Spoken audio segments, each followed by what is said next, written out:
G'day guys, and today Shorty and I are going to do our tips for the semi-final week. So it is the losers from the qualifying finals and the winners of the elimination finals up against each other, matey. And only 2 games this weekend, so not too much footy happening. A Friday night game and a Saturday night game. Excited for the Friday night game? Yeah, I am. It should be pretty good. Always nice when you win that first week and then you can just watch on next week. So any pressure and expectations, even though I'll be barracking to a certain club. Nice to know we've advanced already. Yeah, no, I like it, matey. We've got Hawthorn and the Western Bulldogs at the MCG Friday night.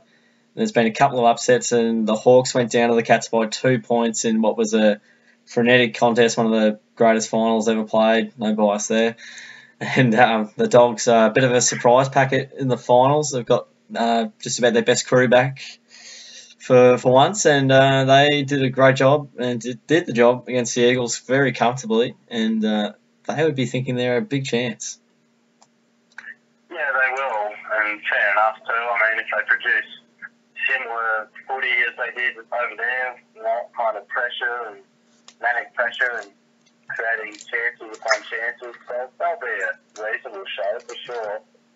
But part of me, of course, I want the Doggies to win, for the Cats' chances and things like that, but I just can't see it happening. I'll tip the Hawks by 30 points, but, you've got a bit of hope because you've seen what the Dogs can do. Their footy has stood up in finals, but the Hawks, they played some, they showed that they can still play great footy in September. They showed that shakiness of the past month of the home and away is probably gone. So it's a tough one to say. I mean, you really think that the Hawks just get the job done and just sort of overpower that lesser experienced side like the Dogs are, and the Dogs historically can't knock off the big fish in finals. So we'll just see. But I will tip the Hawks, and I'll put my Doggies hat on for the weekend and stay for them. I like it, mate. I'm going to go the Dogs. Yeah? Yeah. I think I said it to you, matey. What was it? Thursday night after the Dogs won, I said, if we manage to beat the Hawks tomorrow night, they're out in straight sets. Yeah, no, you did say that. Yeah, I'm probably being optimistic, and that's how I want it to be. But yeah, look, after making a statement like that, mate, I think I have to go through with the tip, despite how well Hawthorn played. The Doggies contested possession game, their tackling pressure, and the way they were able to create opportunities up forward, their best lineup in for the year. And the Hawks only fell over the line against them last time. It took one kick about a minute before the siren from Sicily, who played an amazing game. And look, a lot went right for them, and the Dogs, just fell short. So, look, I certainly think, the Dogs are a huge chance in this game. The Hawks have seasoned campaigners, don't lose 2 in a row very often. So I'm often the man to say the Hawks because they don't lose 2 in a row very often. So this will be the exception because I didn't think the Dogs would be able to knock the Eagles off, but yeah, they were incredible, and I'll be scared playing them, to be honest, with them playing and bringing heat like that. Beveridge always finds a way to bring the most competitive side out there and deliver each week. It's going to be a tough one. We're going to go to the Dogs by 7 points, but you wouldn't be surprised if the Hawks just put on their September cap again and went around and smashed, not smashed, but got the Doggies done. Yeah. They're just not that side that they were last year, mate, and over the last 4 or 5 years. But they're going to prove... No, they're not. No, I hope you're right, mate. But they can certainly prove me wrong, and you'd be silly to write them off as well, as I have. But we'll move on to the second game of the semi-finals week. We've got the Sydney Swans, the Adelaide Crows, the SCG, and the Swannies. They really were disappointing against the Giants, who brought the heat to them, and they went down. I think it was about 42 points or thereabouts. What was the margin, mate? Let me have a look. 39. I'm not sure. It was around that mark.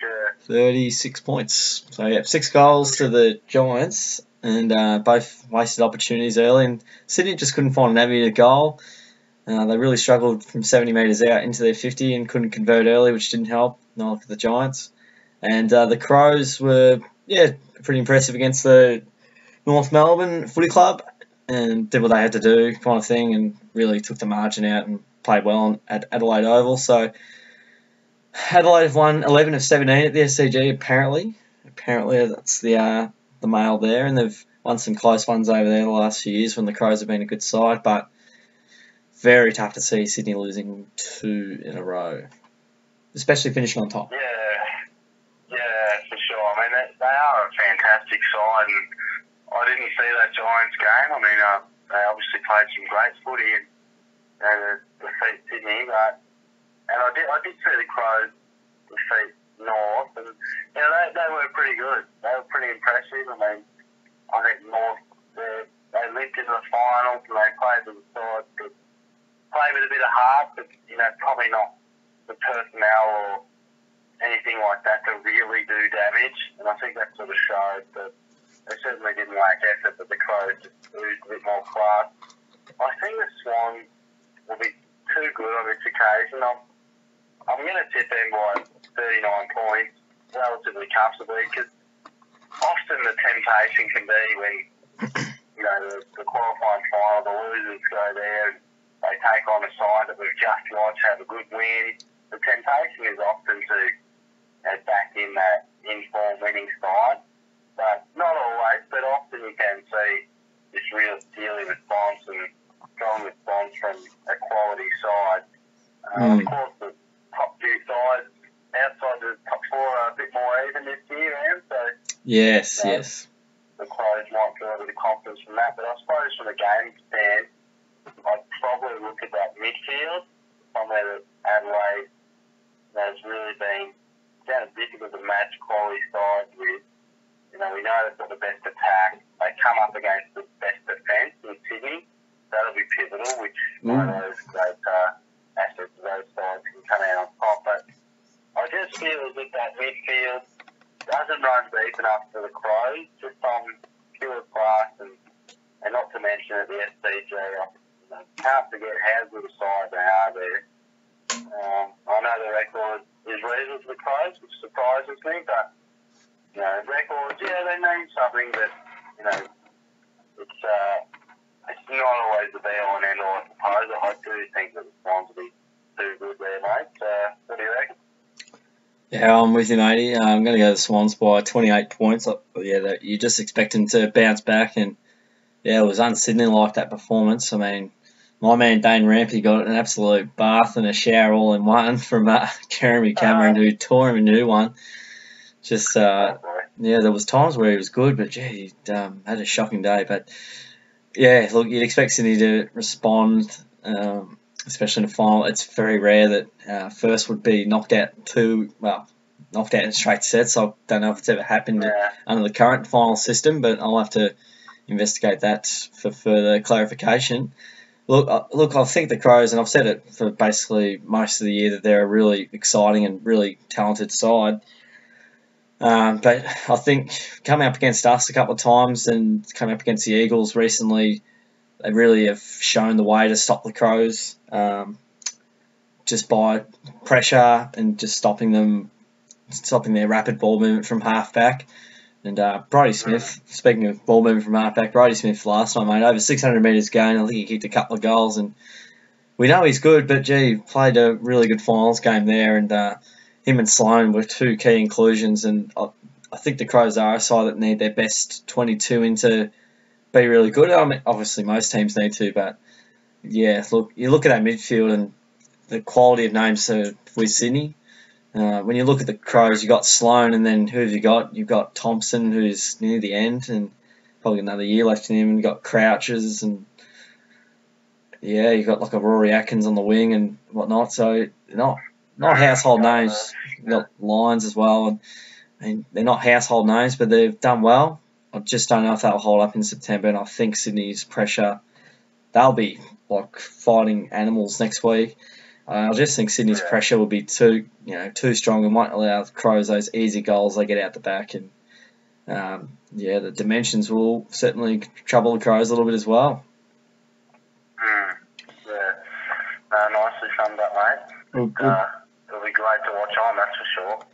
Definitely, yeah, we'll be backing half of the Crows, mate, because we'd much rather play them than Sydney in that prelim final at the MCG. Yeah, most definitely, mate. We certainly will. We're going for the two underdogs, no doubt.